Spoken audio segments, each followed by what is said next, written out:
Sa maniwala po kayo at sa hindi, yung madre po na nagkukwento sa amin, kung nandoon po kayo, talagang ma-amaze kayo kasi yung unang pari po na nagbigay sa amin, with due respect dun po sa pari na unang nagbigay ng recollection bago po nagkwento yung madre, talagang pong inantok po kami. Talagang medyo inaagaw po namin yung aming mga mata na dumila kasi medyo malalim po yung mga binibigay na pananalita ng pare at hindi po siguro hindi po namin bilang mga kabataan, hindi po namin masabayan. Kaya medyo talaga pong nandoon yung tinatawag po namin boring.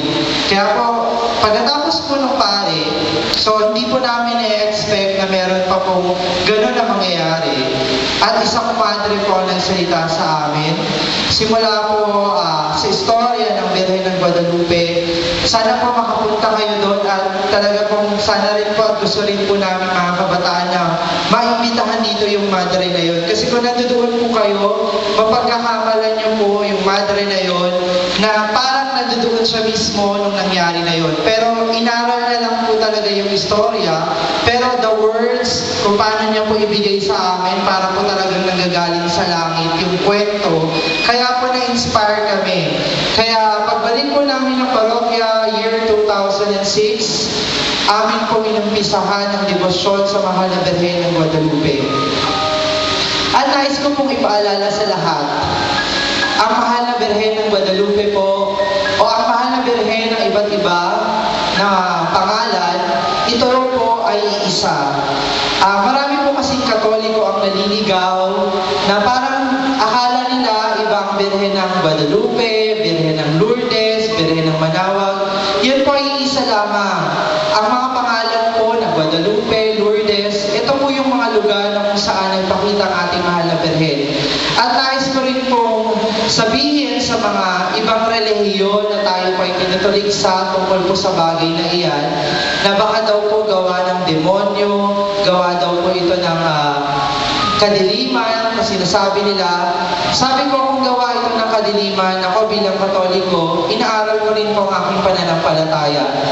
Kasi kung gawa po ito ng kadiliman o ng demonyo o ng satanas, kayo po tanongin niyo ang inyong mga sarili.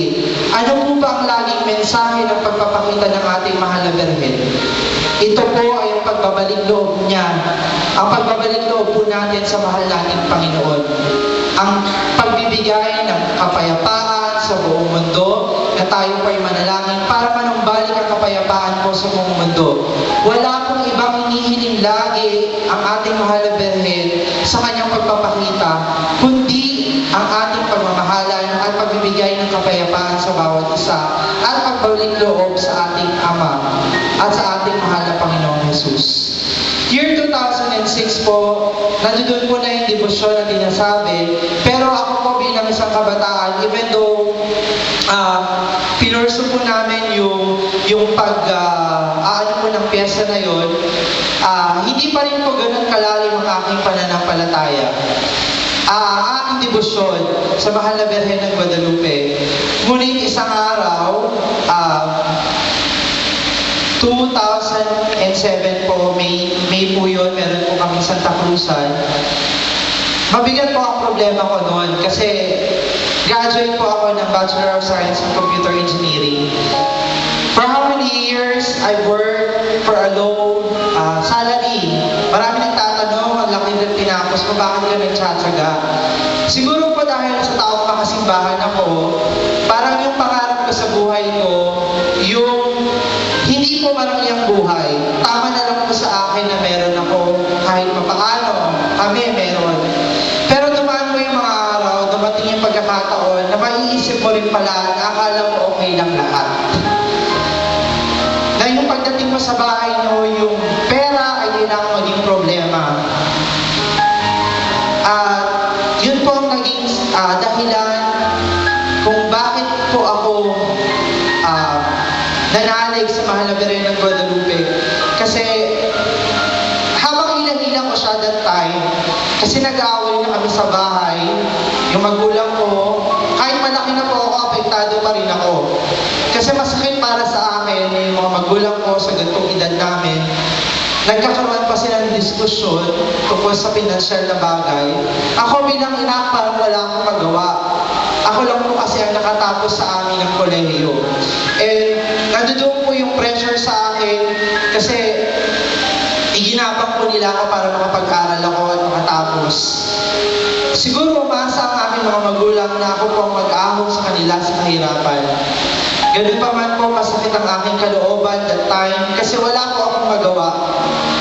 Doon ko po naranasan yung sinasabing, you do your best, but I guess my best wasn't good enough. May mali po ba? Nagtanong ako na sa Diyos kasi I'm a church person. Alam ko na mga kasamahan ko na nandito. Pero may taong nagsabi sa akin, one of my mentor, si Kuya Rani, sabi niya, the more na nasa simbahan ka, the more kang susubukin ng Panginoon. At doon ko po naramdaman yon kasi I struggle hard, pumunta po ako ng Manila, kung ano na pong in-applyan ko. May napupuntahan po akong trabaho, hindi po maganda ang sweldo. Minsan naman po maganda ang sweldo pero hindi ka masaya. Kasi sa akin po, hindi lamang po laging pera ang dapat masaya ka rin